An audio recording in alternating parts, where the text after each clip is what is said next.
ఉషోదయం ప్రేమించు కాపరి ఉషా కిరణాలు ఉదయకాలపు వాక్య ధ్యానంకు మిమ్మల్ని ఆహ్వానిస్తున్నాం. ప్రార్థన. మమ్మల్ని మిక్కిలిగా ప్రేమిస్తున్న పరలోకపు తండ్రి, ఉదయకాల సమయానికై వందనములు స్తోత్రములు చెల్లించుకుంటున్నాం. ఈ కృపను బట్టి మమ్మల్ని ప్రేమించి మరి యొక్క దినమును అనుగ్రహించినావు తండ్రి. ఈ దినము నీ వాక్యము చేత మాతో మాట్లాడము. నీ కృపలో మమ్మల్ని నడిపించి స్థిరపరచుమని యేసు పరిశుద్ధ నామమున అడిగి వేడుకుంటున్నాను పరమ తండ్రి, ఆమేన్. ఈ ఉదయకాలమున ఇర్మియా గ్రంథము 33వ అధ్యాయము 6వ వచనం మరియు 7వ వచనంను చదువుకుందాం. నేను దానికి ఆరోగ్యమును స్వస్థతను మరలా రప్పించుచున్నాను, వారిని స్వస్థత పరుచుచున్నాను, వారికి సత్య సమాధానములను సమృద్ధిగా బయలుపరచెదను. చెరలో నుండిన యూదా వారిని ఇశ్రాయేలు వారిని నేను రప్పించుచున్నాను, మొదట నుండినట్లు వారిని స్థాపించుచున్నాను. మనము చదివిన వాక్య భాగంలో యెరూషలేమునకు తన గాయములను కట్టే దినము, బాగు చేసే దినము ఒకటి ఉన్నది, సమాధానము కలిగే దినము ఒకటి ఉన్నది అని దేవుని యొక్క వాక్యము సెలవిస్తుంది. ఈ కార్యములు ఇర్మియా రాయించినప్పుడు ఇశ్రాయేలీయులు దేవుని మాటకు లోబడకుండగా నెబుకద్నెజర్ పరిపాలన కింద బానిసత్వంలోకి వెళ్ళే ఒక సంఘటన జరుగుతున్నది. వారు బానిసలుగా దేవుని యొక్క మందిరము ఉన్న స్థలములో నుండి, దేవుని యొక్క ప్రసన్నత ఉన్న స్థలంలో నుండి ఎక్కడో ఒక అన్య దేశమునకు కొనిపోయే ఒక స్థితిలో ఉన్నారు. అలాంటి వారిని ప్రభు చూసి వారికి ఆదరణ కలిగించే మాటలు చెప్పటం చూడగలం.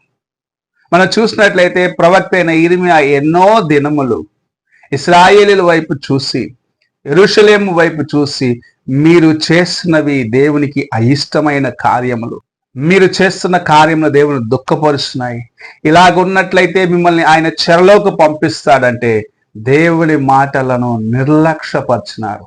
అంత మాత్రమే కాదు, దేవుని సేవకుని నోటి నుండి వచ్చిన మాటను అబద్ధమని వారికి అది ఇష్టముగా లేని దాన్ని బట్టి ఆయనను కొనిపోయి చెరలో వేసినారు. ఆయనను ఇలాంటి స్థితిలో వేసినారంటే ఒక ఊబిలో వేసినారు. ఆయన అక్కడే చనిపోవాలని అంతగా వారు ఆయనను బాధ పెట్టినప్పటికీ, అంతగా వారు ఆయనను కష్టపెట్టినప్పటికీ దేవుని మాటను ఎంత మాత్రము, దేవుని యొక్క మాట వారికి ఎలాగ ప్రభు చెప్పమన్నాడో ఆ మాట నుంచి కుడికైనను ఎడముకైనను తిరగకుండగా యథార్థముగా చెప్పిన వాడిగా ఉన్నారు.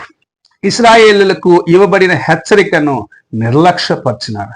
ఇశ్రాయేలు దేవుని యొక్క ఉగ్రతకు గురి అయిన వారు బానిసల్లాగా దేవుని సన్నిధిలో నుండి బబులోనుకు చెరగొనబడ్డారు.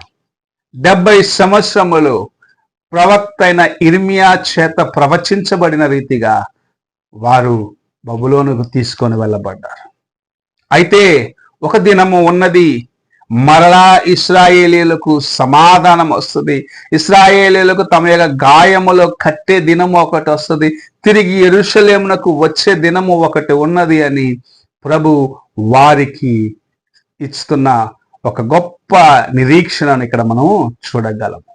ఈ ఉదయకాల సమయమున నీవు కూడా అనేక సార్లు అనుకుంటూ ఉండొచ్చు, నా జీవితము వ్యర్థమైపోయింది, నేను దేవునికి లోబడిన దాన్ని బట్టి, దేవుని యొక్క కార్యములు నా జీవితంలో సరిగా చేయని దాన్ని బట్టి, నా హృదయాన్ని కాపాడుకున్న దాన్ని బట్టి నేను నాశనమైపోయాను, నాకెవ్వరు సహాయము చేయలేరు అని నీవు అనుకొనవచ్చు.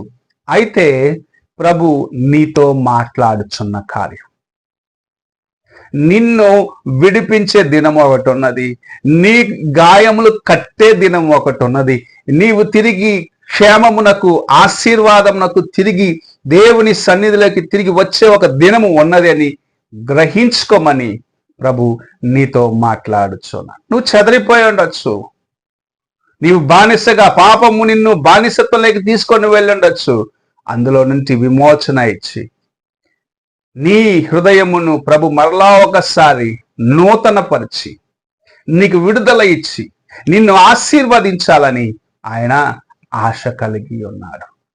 తన సేవకుని నోట చెప్పిన మాట అక్షరాలు నెరవేర్చినట్లుగా దానియేలు దేవుని వాక్యమును జ్ఞాపకము చేసుకొని, ప్రవక్త అయిన ఇర్మియా ప్రవచించిన 70 సంవత్సరములు సంపూర్ణమైనవి అని జ్ఞాపకం చేసుకొని ప్రార్థించినప్పుడు దేవుని యొక్క వాక్యము ఆయన ఎన్నుకున్న తన సేవకుడైన కోరేషు యొక్క హృదయంలో క్రియ చేసి, ఇశ్రాయేలు అందరూ తిరిగి మీ దేశంకు వెళ్ళొచ్చు, ఎవరు వెళ్ళాలని ఆశిస్తున్నారో వెళ్ళవచ్చు అని ఒక శాసనము శాసించబడినది.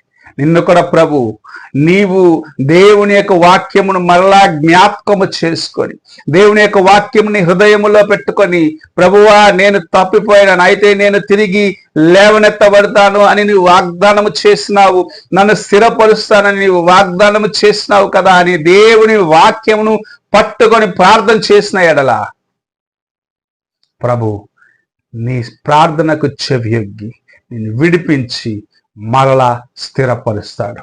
ఈ ఉదయకాలమున నీవు నీ హృదయమును దేవుని వైపు తిప్పి, నీ హృదయంలో ఉన్న వాటినన్నిటిని సరి చేసుకొని, నీ గాయములన్నిటినీ దేవుని యొక్క వాక్యపు వెలుగులో బాగు చేసుకొని, ఆయన యొక్క ఔషధము చేత నీవు గాయములు కట్టబడిన వ్యక్తిగా ఉన్నట్లయితే ఆయన నీకు సమాధానం ఇస్తాడు.